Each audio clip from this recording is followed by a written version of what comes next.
जिसने दहशतगर्दी के खिलाफ न सिर्फ जंग लड़ी बल्कि इस दहशतगर्दी की जंग में कामयाबी भी हासिल की। दहशतगर्दों की कमर तोड़ी, उन्हें पीछे हटने पर मजबूर किया, उन्हें पीछे धकेला। न सिर्फ आप ये कह लीजिए कि लड़ाई में, महाज में, बल्कि इंटेलिजेंस जो टेक्निक्स हैं, जदीद टेक्नोलॉजीज का इस्तेमाल करते हुए भी।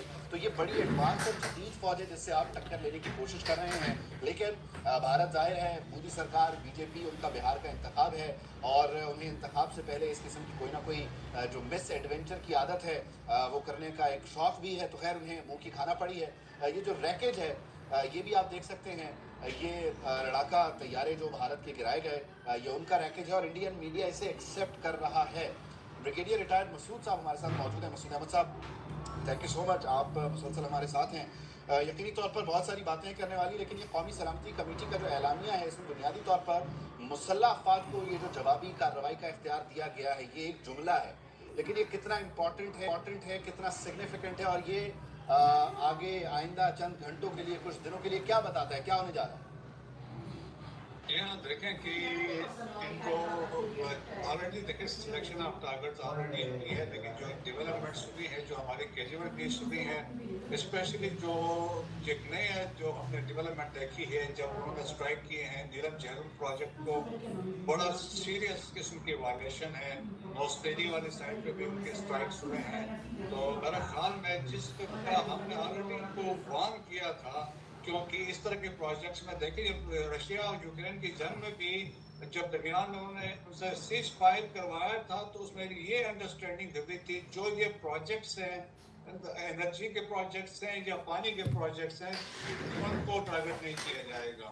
लेकिन यहाँ पे इंडिया ने बाय डिज़ाइन ऐसा करने की कोशिश की है ताकि पाकिस्तान की जो इकोनॉमी है, तो इकोनॉमिक स्ट्रगुलेशन की कोशिश की है, तो एक मैसेज देने की कोशिश की। तो सो पाकिस्तान रिजर्व के राइट जो उधर के डैम्स हैं या उधर के प्रोजेक्ट्स हैं, उधर उनको भी हिट किया जा सकता है। तो that is very important thing. Second, ये भी उनको ऑप्शन दी गई है कि अफवाज पाकिस्तान जो है खुद वो अपने मर्जी से अपने टाइम फ्रेम के अंदर अपना टारगेट सिलेक्ट करके वो खुद मुख्तार हैं कि उस पर वो स्ट्राइक कर सकते हैं। और ये सेकंड इम्पोर्टेंट चीज़ है। और ऑलरेडी देखें कि हमें तो पता है कि हमने कहाँ पे स्ट्राइक करना है। इस तरह एक्सपीरियंस के बाद इस तरह यहाँ पे गेमिंग होती है और इसके बाद पता है कि इसने कहाँ पे स्ट्राइक करना है और हमें पता है उनकी फॉल्ट लाइंस कहाँ पे है, उनके वल्नरेबिलिटीज कहाँ पे है। तो जिस तरीके से आज हमने जिस तरीके से हमारे शाहीनों ने रिस्पॉन्ड किया है, हमारे ग्राउंड फोर्सेज जो LOC के साथ लगे हुए थे, तो उन्होंने जिस तरीके से किया है और जिस तरह आप भी जिक्र कर रहे थे कि वो सफेद झंडे लेके आए। पुराने जमानों में जंगों में ऐसा होता था कि जब वहां पे शिकस्त हो जाती थी तो वो झंडे लेके आते थे कि हम पीस चाहते हैं, हम पे रहम किया जाए। सो वो हालत अभी इनकी आ चुकी है और मेरा ख्याल में कि इससे ये एक है, इंटरनेशनल कम्युनिटी को भी पाकिस्तान ने कहा है कि they should understand the gravity of the situation, इसके में अंदर क्या कुछ हो सकता है। क्योंकि इसमें जब हमने ये भी वाजे किया है, we can even use the full spectrum of force. जब पाकिस्तान की एग्जिस्टेंस को थ्रेट होगी, then there is no nuclear या इससे कोई कंसिडरेशंस नहीं होगी, देन वी विल गो। हमने टेक्टिकल जो न्यूक्लियर वेपन्स बनाए हैं दुनिया में, we are the fourth country जिसके पास ये टेक्टिकल न्यूक्लियर वेपन्स है, इंडिया के पास नहीं है।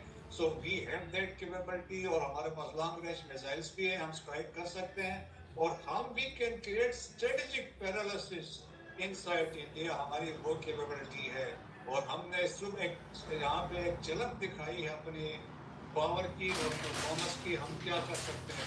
एक आप जिक्र कर रहे थे कि यहाँ पर हमने 5 जहाज गिराए हैं, ड्रोन भी गिराए हैं।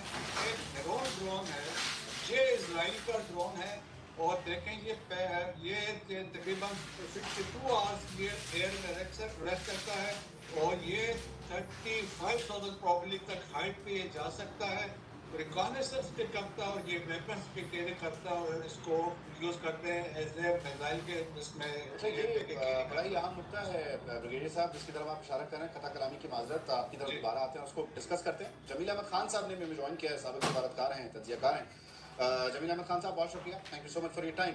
कौमी सलामती कमेटी इजलास का जो एलामिया उससे शुरू करते हैं, फिर बाकी सफारती महाज पर जो मामला उनको डिस्कस करते हैं। इब्तदाई तौर पर बड़ा लाउड एंड क्लियर मैसेज जो है वो जा चुका है। आप क्या एक्सपेक्ट किया जाए कि ये जो कार्रवाई